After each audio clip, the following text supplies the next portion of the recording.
이사야 5장 보겠습니다. 이사야 5장. 구약성경 972쪽. 구약성경 972쪽.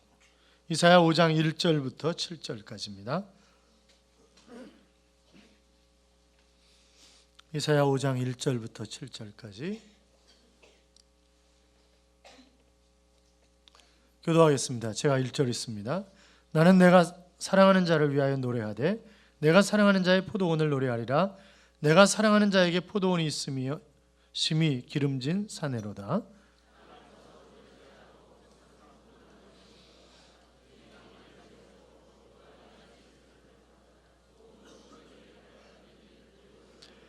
예루살렘 주민과 유다 사람들아 구하노니 이제 나와 내 포도원 사이에서 사리를 판단하라.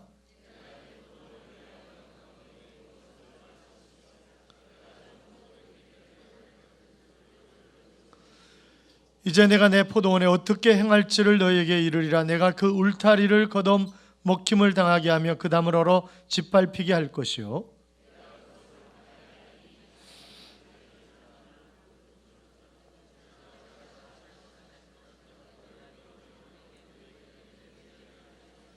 같이요. 무릇 만군의 여호와의 포도원은 이스라엘 족속이요 그가 기뻐하시는 나무는 유다 사람이라.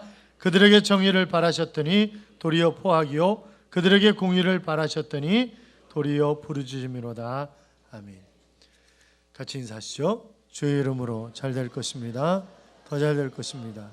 끝없이 잘 될 것입니다. 아멘. 잘 되시되 끝없이 잘 되시기 바랍니다. 어느 교수님의 가슴 뭉클한 이야기가 트위터 사이에서 화제가 되었던 때가 있었습니다. 이 교수님은 중학교 1학년 때 전교에서 꼴찌를 했어요. 그런데 성적표를 1등으로 위조해가지고 아버지에게 갖다 드린 것입니다. 그 이후에 그것이 너무나 죄송해서 정말 이를 악물고 공부를 해서 17년 후에 대학 교수가 되었고 유명한 대학의 총장까지 되었습니다.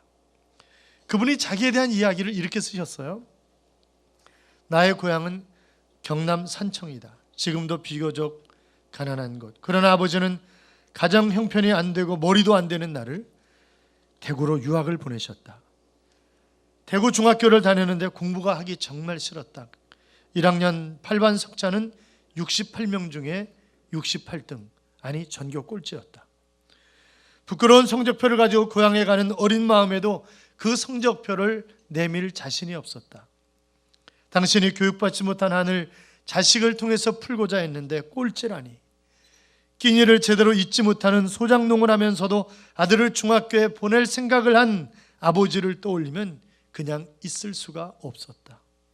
그래서 잉크로 기록된 성적표를 1퍼 68로 고쳐서 아버지께 보여드렸다.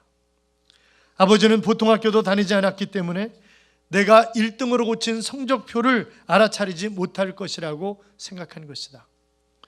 대구로 유학한 아들이 집으로 왔으니 친지들이 몰려와서 찬석이는 공부를 잘했더냐? 그렇게 물었다. 아버지는 앞으로 봐야지. 이번에는 어쩌다 1등을 했는가벼. 그때 친척 중에서 어른 한 분이 명순이는 자식 하나 잘 뒀어. 1등을 했으면 책거리를 해야지. 그렇게 이야기를 하셨다. 당시 우리 집은 동네에서 가장 가난한 그런 살림이었다. 이튿날 강에서 멱을 감고 돌아오니 아버지는 한 마리뿐인 돼지를 잡아 동네 사람들을 모아놓고 잔치를 하고 계셨다. 그 돼지는 우리 집 재산 목록 1호였다. 기가 막힌 일이 벌어진 것이다. 아버지 하고 불렀지만 다음 말을 할 수가 없었고 나는 대문 밖으로 달려나갔다. 그 뒤로 나를 부르는 소리가 들렸지만 겁이 난 나는 강으로 가 죽어버리고 싶은 마음으로 물속에 들어가서 숨을 안 쉬고 버티기도 했고 주먹으로 머리통을 막 갈기기도 했다. 충격적인 그 사건 이후로 나는 달라졌고 항상 그 일이 내 머리를 맴돌았다. 그로부터 17년 후 나는 대학 교수가 되었다.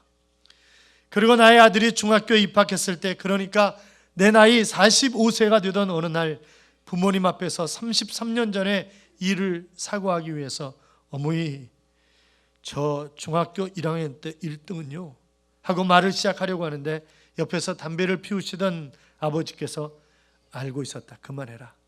네 아들놈이 들을라. 자식이 위조한 성적을 알고도 재산 목록 1호인 돼지를 잡아 잔치를 하신 부모님 마음을 박사이고 교수이고 대학 총장인 나는 아직도 감히 알 수가 없다라고 하는 그런 글입니다. 경북대학교 총장이셨던 박찬석 교수님의 글입니다. 여러분, 사람은 누구나 기대하고 기대받는 그런 존재로 살아갑니다. 그 기대가 어떤 사람에게는 긍정적인 에너지로 작용을 해서 잘 되는 사람이 있는가 하면 그 기대가 오히려 짐이 되어서 내 인생 실패했다고 그렇게 이야기하는 사람들도 우리는 왕왕 만나볼 수 있습니다. 사랑하는 여러분, 하나님께서 나에 대한 기대를 가지고 계시는 것 아세요? 하나님은 나를 향한 기대가 있으십니다. 오늘 본문 말씀은 하나님께서 하나님의 백성들에 대해서 어떤 기대를 가지고 계시는가라고 하는 것을 말씀하고 있는 그런 이야기인데, 이 포도원의 노래라고 불리우는 오늘 본문은 주전 720년에서 730년 사이에 이사야 선지자가 하나님을 선한 포도원 주인으로, 그리고 남유다를 포도원으로, 또 포도나무를 유다 백성으로 비유해서 남유다의 멸망을 예언하고 있는 그런 이야기입니다. 한 포도원 주인이 기름지고 비옥한 언덕에다가 포도원을 잘 만들었습니다. 돌을 제거하고 땅을 파고 밭을 갑니다. 울타리를 세웠습니다. 가장 우수한 품종 극상품 포도나무를 심었습니다. 망대를 세워서 여우나 들짐승 같은 그런 것들이 들어오지 못하게 지켰고, 그리고 포도 열매가 열리면 포도즙을 내서 포도주를 만들려고 술틀도 만들었습니다. 그런데 포도나무에 극상품의 포도 열매가 열린 것이 아니라 들포도가 열린 것입니다. 못생기고 냄새도 좋지 않고 독성이 있는, 먹을 수 없는 그런 들포도가 열린 것입니다. 그러니 포도원 주인이 얼마나 실망했겠어요. 그래서 포도원 울타리를 다 치워버리고 허물어서 짐승들이 먹고 짓밟도록 그냥 내버려 두는 것입니다. 결국 이 말씀은 하나님께서 이스라엘 백성들을 430년 동안 애굽에서 종살이 하던 그들을 이끌어내서 가나안 땅에 정착을 하게 하고, 그들이 가나안 주인으로서의 삶을, 그리고 다윗 때 와서는 최고 강한 그런 나라로 만들어 주었음에도 불구하고 그들이 아름다운 열매를 맺는 것이 아니라 그들이 타락하고 우상 숭배하고 형편없는 그런 삶을 살아간 것 때문에 하나님은 바벨론에게 그들을 넘겨주셔서 그들이 고통을 당할 것이라고 하는 그런 이야기를 지금 하고 있는 것입니다. 사랑하는 여러분, 가만히 생각해 보세요. 하나님은 우리에게 복을 주시고 우리가 번성하기를 원하시는 그런 하나님이십니다. 그래서 독생자 예수 그리스도를 이 땅에 보내셨고, 그것을 기념하는 것이 바로 성탄절 아니겠어요? 그 주님이 나의 죄 때문에 십자가의 문 밖에 돌아가셨단 말이죠. 그리고 지금도 부활하셔서 하나님 보좌 우편에서 나를 위해서 말할 수 없는 탄식으로 기도하시는 분이 바로 우리 주님이십니다. 자, 그럼에도 불구하고 우리는 그 하나님의 은혜와 사랑을 잊어버리고 내 멋대로, 내 생각대로, 내 판단대로 사는 삶을 살아가고 있는 것 아니냐 이 말이죠. 마땅히 하나님 앞에 영광을 돌리는 그런 삶을 살아야 하고, 증인의 삶을 살아야 하고, 찬송하는 자의 삶을 살아야 함에도 불구하고, 그러나 그렇게 살지 않습니다. 하나님의 말씀에 순종하지 않고 마치 자식이 부모를 실망시키듯이 우리가 끊임없이 하나님을 실망시키는 그런 삶이 그 당시에 바로 유다 백성과 같은 그런 삶, 이것이 바로 우리의 삶이 아닌가 하는 것입니다. 우리가 오늘 본문을 통해서 분명히 기억해야 하는 것은, 첫째는 하나님이 우리에게 최고의 복을 주셨다고 하는 것입니다. 그래서 극상품 포도나무를 심었다, 그렇게 말씀하셨어요. 자, 1절부터 2절 초반까지 우리 같이 보겠습니다. 나는 내가 사랑하는 자를 위하여 노래하되 내가 사랑하는 자의 포도원을 노래하리라. 내가 사랑하는 자에게 포도원이 있으며 심히 기름진 산내로다. 땅을 파서 돌을 제하고 극상품 포도나무를 심었도다. 아멘. 그렇잖아요. 포도원은 이 포도원 주인은 꿈과 희망을 가지고 이 산 기슭을 전부 돌을 파내고 이러면서 정말 아름다운 포도원으로 만들고 거기다 극상품 포도나무를 심은 것입니다. 정말 좋은 그런 포도나무를 심었단 말이죠. 마찬가지로 우리에 대한 기대와 희망을 가지고 예수 그리스도를 이 땅에 보내시고 삶의 순간순간마다 우리에게 말씀하시고 응답하시고 우리를 인도하고 계심에도 불구하고 나 혼자 살아가는 것처럼, 하나님 없이 사는 그런 삶을 살아가는 것처럼 우리가 살아가고 있는 것은 아닌가라고 하는 것입니다. 신명기 28장 13절 이하에 보시면 여호와께서 너로 머리가 되고 꼬리가 되지 않게 하시며 위에만 있고 아래에 있지 않게 하시리니 라고 하는 말씀처럼 우리를 정말 잘되게 하시는, 그래서 하늘의 아름다운 보물 창고를 여셔서 우리에게 때를 따라 공급하시는 그런 하나님이신데, 그런데 뭘 맺었다고요? 들포도를 맺었다고 하는 것입니다. 4절에 보면 이런 말씀이 있어요. 내가 내 포도원을 위하여 행한 것 위에 무엇을 더할 것이 있으라. 내가 포도원을 위해서 할 것 다 했는데 부족함이 없도록 정말 좋은 땅에 정말 좋은 그런 나무를 내가 심어줬고 들짐승이 들어오지 못하도록 울타리를 치고 지키고 그렇게 해주었는데 지금 그런 얘기를 하는 거죠. 여러분, 하나님은 포도나무를 심어 놓으시고, 아니 우리를 이 땅에 보내시고 팔짱 끼고 그냥 구경하시는 그런 하나님이 결단코 아니라고 하는 것입니다. 그분은 우리를 지키시는 하나님이십니다. 그분은 우리와 동행하시는 그런 하나님이십니다. 거기에 얼마나 많은 땀과 수고와 희생이 있는 거예요. 그렇잖아요? 그런데 그것을 까맣게 잊어버리는 거예요. 하나님은 우리를 엄청난 투자를 하고 우리를 위해서 우리가 열매 맺기를 기다리고 계신단 말이죠. 그래서 2절에도 보면 바랐더니 그랬고, 4절에 기다렸더니 그랬고, 7절에도 바라셨더니 계속 반복해서 이 기다림이라고 하는 단어를 또 다른 표현으로 쓰고 있는 것을 우리가 볼 수 있습니다만, 사랑하는 성도 여러분, 하나님은 극상품 포도나무를 심으시고 기다리시는 하나님이십니다. 자, 그러니까 내가 극상품 포도나무라는 것을, 내가 최고의 작품이라는 것을 우리는 분명히 기억해야 합니다. 자, 옆에 사람과 같이 인사하겠어요? 당신 최고야. 같이 시작. 인사 안 하시는 분들은 아무리 봐도 당신 아니야, 그거는. 그래서 안 하시는 거예요. 다시, 당신 짱이야. 자, 앞뒤 네 사람에게 당신 짱이야. 시작. 당신 짱이에요. 당신은 정말 짱이에요. 당신 짱이에요. 선거대에서 누가 진심으로 안 했어요? 자, 그 하나님은 뭘 기대하셨다고요? 좋은 포도 열매를 기대하셨다고요. 자, 2절 다시 읽어요. 2절 다시 읽어요. 땅을 파서 돌을 제하고 극상품 포도나무를 심었도다. 그 중에 망대를 세웠고 그 안에 술틀을 팠도다. 좋은 포도 맺기를 바랐더니, 아멘. 뭘 바라셨다고요? 좋은 포도 맺기를 바라셨다고요. 언젠가 새벽기도 때 말씀드린 기억이 납니다만, 우리나라 6.25 전쟁 때 실제로 있었던 그런 일입니다. 6.25 전쟁 말에 많은 사람들로부터 사랑을 받은 참으로 아리따운 아가씨가 있었습니다. 작은 마을이었지만 재산도 지위도 명예도 남부럽지 않은 집에 아들과 연애를 하게 되었고 그 집으로 시집을 가게 되었습니다. 많은 사람들로부터 축하를 받으며 성대한 결혼식을 치렀어요. 왜냐하면 시아버지가 4대 독자고 내 남편은 5대 독자입니다. 자, 그러니까 얼마나 잔치를 뻑적지근하게 벌렸겠어요. 결혼식이 끝나고 한 달, 2달 흘러가면서 이 아가씨의 배가 설설 나오기 시작하더니 결국 이제 출산할 때가 되었습니다. 병원도 특실로 잡았죠. 제일 좋은 병실로. 그리고 꽃으로 완전히 장식을 해놓는 것입니다. 그 어느 왕비 부럽지 않은, 정말 왜 이 시부모님이 아들 딸 상관없이 많이만 낳다오, 그것이 아니겠어요? 아니, 아들이 5대 독자니까 많이만 낳다오. 드디어 출산을 했어요. 그런데 껌둥이를 낳은 것입니다. 흑인을 낳은 거예요. 여러분, 그 집이 어떻게 됐겠어요? 그렇잖아요. 그게 바로 오늘 본문의 얘기라고요. 그게 오늘 본문의 이야기. 정말 소망과 희망과 기대를 가지고 있었는데 그것이 깡그리 무너졌다는 거예요.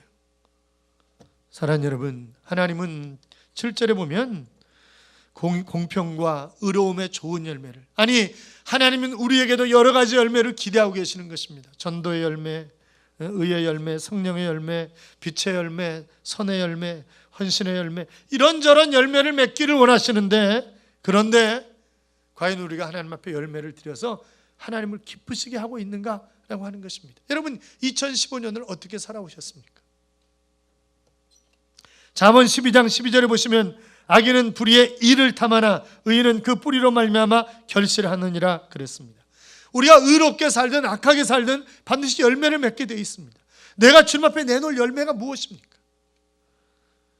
요한복음 15장 1절에 보시면 내가 참 포도나무여 내 아버지는 그 농부라. 나는 포도나무여 너희는 가지니 저가 내 안에 내가 저 안에 있으면 저 사람은 과실을 많이 맺나니 나를 떠나서는 너희가 아무것도 할 수 없음이니라 하셨습니다. 그러니까 우리가 주님께 붙어있는 삶을 살면 이게 좋은 열매를 맺게 돼 있는데, 주님께 붙어있는 게 아니라 세상과 붙어서 살아가니까 악한 열매를 자꾸 맺는 그런 삶을 살아갈 수밖에 없는 것 아니겠습니까? 사랑하는 여러분, 우리는 최고의 열매를 맺어야 합니다. 왜? 하나님 우리를 짱으로 만드셨으니까. 우리를 최고로 만드셨기 때문에 우리가 최고의 열매를 맺어야 되는데, 자, 그런데 보세요. 지금 남쪽 유다 백성들에게 이사야가 그런 얘기 하는 거잖아요. 너희가 정말 너희를 기름진 언덕 위에 극상품 포도나무로 너희를 심었다. 그 포도나무, 극상품 포도나무가 바로 너희야. 이렇게 얘기하는 거잖아요. 그러면 이 남쪽 유다의 백성들이 그 이사야의 이야기를 아멘 할렐루야 이렇게 받아들였겠냐 이 말이죠. 그렇잖아요. 무슨 좋은 기름진 땅이야. 기름진 땅은 우리가 얼마나 힘들게 사는데 내가 무슨 극상품 포도나무야. 황무지에서 지금 헤매고 있는 거지. 그런 생각을 하지 않았겠냐 이 말이죠. 아니, 하나님께서 우리에게 야, 내가 있는 터전이 정말 기름지고 좋은 곳이야. 너는 그곳의 최고란 말이야. 이렇게 말씀. 하나님, 저보다요 형편 좋은 사람 많아요. 직장도 그렇고요, 삶의 질도 그렇고요, 비교할 수 없이 좋은 삶을 살아가는 사람들이 얼마나 많은데 제가 무슨 짱입니까? 제가 무슨 극상품입니까? 그게 말이 됩니까? 이렇게 따질 분들 계세요? 사랑하는 여러분, 지금 내가 있는 자리는 하나님이 나에게 허락하신 최고의 자리인 줄로 믿습니다. 그렇잖아요. 내 옆에 있는 사람들이 최고의 사람들이고 내가 사랑하라고 허락하신 그런 사람들이란 말이죠. 그런데 자꾸 딴 데 쳐다본다고. 자꾸. 주식회사 천일은 김포공항과 부산의 지사까지 둔 그 간이보세 운송 지정업체인데 10여 년 전에 이 회사의 대표이사인 이근재 사장이 300만 원을 가지고 3명의 직원과 함께 사업을 시작한 것입니다. 그런데 이 이사장이 만나는 사람마다 저 크리스찬입니다, 저 예수쟁입니다 라고 얘기하는 거죠. 직업이 직업인지라, 그러니까 상대하는 사람들이 어떻게 해요? 뭐 뇌물이나 무슨 이런 걸로 나는 안 통하는 사람이다, 난 예수쟁이다, 난 예수쟁이, 난 정상적으로 정직하게 신실하게 일을 처리하는 사람이지 내가 뭐 헛돈 바라보고 일하는 사람이 아니다, 난 예수쟁이요, 이렇게 얘기를 하는 거예요. 그러면서 매일같이 직원들을 모아놓고 예배를 드립니다. 하나님, 이 회사가 저희 회사가 아니라 하나님의 회사이며 이 회사를 통해서 하나님의 영광을 받으시기를 원하나이다. 늘 예배를 드리고 기도하는 거죠. 하나님이 그 회사에 복을 주셨습니다. 불과 10년 만에 3명이었던 직원이 29명으로, 그리고 10세대의 운송 차량과 3곳의 사무소를 가진 연 매출액 17억이 넘는 그런 견고한 운송업체가 되었는데, 지금 이제 훨씬 더 많아졌겠죠. 10년 됐을 때 그랬으니까. 사랑하는 여러분, 우리가 올바른 신앙을 가지고 정말 하나님의 영광을 위해서 살아야겠다고 다짐하면 하나님이 나에게 시온의 길을 여셔서 우리를 틀림없이 잘되게 하실 줄로 믿습니다. 그러니까 하나님이 열매 맺게 해주신단 말이죠. 내가 주님께 붙어있는 그런 삶을 살아가면 열매 맺게 하시는 것인데, 그런데 우리가 그러니까 나는 최고의 열매를 주님 앞에 드려야 할 주님의 자녀라고 하는 사실을 잊지 마시기 바랍니다. 그런데 뭐 맺혔다고요? 들포도 맺혔다고요. 자, 2절 다시 봐요. 2절 다시 봐요. 같이 읽어요. 땅을 파서 돌을 제하고 극상품 포도나무를 심었도다. 그 중에 망들을 세웠고 또 그 안에 술토를 팠도다. 좋은 포도 맺기를 바랐더니 들포도를 맺었더라. 뭘 맺었어요? 들포도를. 이 떫은 포도, 쓴 포도, 독이 있는 포도. 그래서 이 들포도를 먹으면요, 복통을 일으키고 머리가 어지러워진다. 건강에 해를 끼치는 거죠. 전혀 도움이 되지 않는 그런 것입니다. 포도원 주인은 가장 좋은 극상품 포도나무를 심었는데, 아니 이게 웬일입니까 도대체? 그렇잖아요. 들포도였단 말이죠. 쓸모가 없단 말이죠. 냄새도 좋지 않습니다. 그래서 바로 하나님이 어떻게 해요? 그것을 딱 울타리도 다 허물어버리는 거예요. 그리고 짐승이 와서 먹고 짓밟고 하도록 그냥 내버려 두는 것입니다. 예레미야 2장 21절에도 보면 내가 너를 순전한 참 종자 곧 귀한 포도나무로 심었거늘 내게 대하여 이방 포도나무의 악한 가지가 되면 어찌 미뇨. 아니, 하나님의 자녀로 심어 놓았는데 이방 사람과 다를 것이 없이 살아가는 그런 존재가 된 것이 도대체 어떻게 된 일이냐라고 하는 것입니다. 주일날 와서 예배드리는 것 같은데 삶 속에서 한 주간의 삶은 예수 믿지 않는 사람과 전혀 다를 것이 없는 그런 삶을 살아가는 이유가 도대체 뭐냐? 그것이 어떻게 된 이유냐 도대체? 그렇게 묻고 계시는 것입니다. 마태복음 3장 10절에 보시면 이미 도끼가 나무 뿌리에 놓였으니 좋은 열매를 맺지 아니하는 나무보다 찍어 불에 던져 살이 우느니라 그랬습니다. 찍어버리겠다는 거예요. 버리시겠다고 하는 것입니다. 우리 삶에 비참한 그런 일이 얼마든지 일어날 수 있다고 하는 것입니다. 울타리와 담을 헐어버릴 것이라 그랬어요. 하나님이 보호의 손길을 떨쳐버리겠다는 것입니다. 여호와 짐승에게 짓밟히도록 실패의 위험을 당해도 도움을 주지 않을 뿐만이 아니라 적군이 쳐들어온다 할지라도 함께 하시지 않겠다. 하나님 못 본 척 하시겠다는 거예요. 내가 정말 힘들고 어려운 일을 당한다 할지라도 하나님이 못 본 척 하시겠다. 지금 그런 얘기를 하고 계십니다. 한마디로 저주를 받을 것이라고 하는 것입니다. 우리가 이런 사람이 되어서는 안 되는 거잖아요. 사랑하는 여러분, 왜 하나님이 지금 이사야 선지자를 통해서 앞으로 100여 년 후에 일어날 그런 일들에 관해서 지금 왜 이렇게 말씀하고 계시는 것입니까? 바로 그들이 돌아오도록 하기 위해서. 의사가 환자를 진찰하면서 조심하세요. 잘못하면 목숨이 위태로울 수가 있어요. 그거는 당신 죽는다는 얘기가 아니라 빨리 돌아서서 정상적인 치료를 받고 빨리 회복하라는 얘기잖아요. 지금 선지자를 통해서 이렇게 말씀하시는 이유가 뭐예요? 돌이키라는 거예요. 돌아오라는 거예요. 하나님 뜻대로 살라는 거예요. 내 위치가 무엇인지, 내가 해야 할 일이 무엇인지를 바르게 알라고 하는 것입니다. 사랑하는 여러분, 우리는 우리를 향한 하나님의 뜻을 깨달아야 합니다. 우리를 향한 하나님의 기대를 저버리지 않도록 주의해야 된다고요. 그래서 늘 깨어서 기도하면서 말씀에 순종하는 그런 삶을 살아서 극상품 열매를 맺어드리는 그런 하나님의 자녀가 되어야 하는 것입니다. 우리가 우리 자신이 누구인지 이해하지 못할 때가 참 많아요. 시골교회 목사님이 부임하셨어요. 어느 날 장로님이 급히 찾아와가지고 들에 밭을 가는데 소가 갑자기 길바닥에 주저앉더니 아무리 얼레고 달래도 꼼짝을 하지 않습니다. 목사님 어떻게 와서 좀 기도 좀 해주세요. 일어날 수 있도록. 그냥 난감한 기도를 해달라 한단 말이죠. 그리고 또 장로님 부탁하셔서 소가 있는 곳으로 가셨어요. 밭에 주저앉아 있는 소를 보고 조용히 귀에다가 한 마디 하니까 소가 벌떡 일어나서 무슨 일이 있었나는 듯이 열심히 밭을 갈기 시작하는 거예요. 장로님이 참 신기하다. 어떻게 목사님이 뭐라고 소 귀에다가 얘기를 하셨길래 도대체 저 소가 열심히 일하는가? 목사님 뭐라고 그러셨어요? 별말 안 했어요. 그냥 너 아니라도 애 먹이는 인간이 얼마나 많은데 너까지 그러냐? 그랬더니 이놈이 그냥 벌떡 일어나더라고요. 며칠 후에 장로님이 또 찾아오셔서 소가 또 주저앉았다고 얘기를 하는 거예요. 그래서 지난번처럼 소에다 또 속삭이니까 소가 또 벌썩 일어나서 가서 열심히 일하는 거예요. 그래서 물었죠. 또 목사님 이번에는 뭐라고 그러셨어요? 아무 소리 안 했어요. 너 밥 갈래? 목회할래? 그렇게 물어봤어요. 아프리카 선교사님이 코끼리를 타고 가시는데 코끼리가 주저앉아서 일어나질 않는 거예요. 선교사님이 코끼리에게 조용히 얘기를 했더니 벌떡 일어나가지고 막 열심히 가더라는 거죠. 뭐라고 그랬을까요? 너 한국 가서 목회할래? 그렇게 얘기했더라.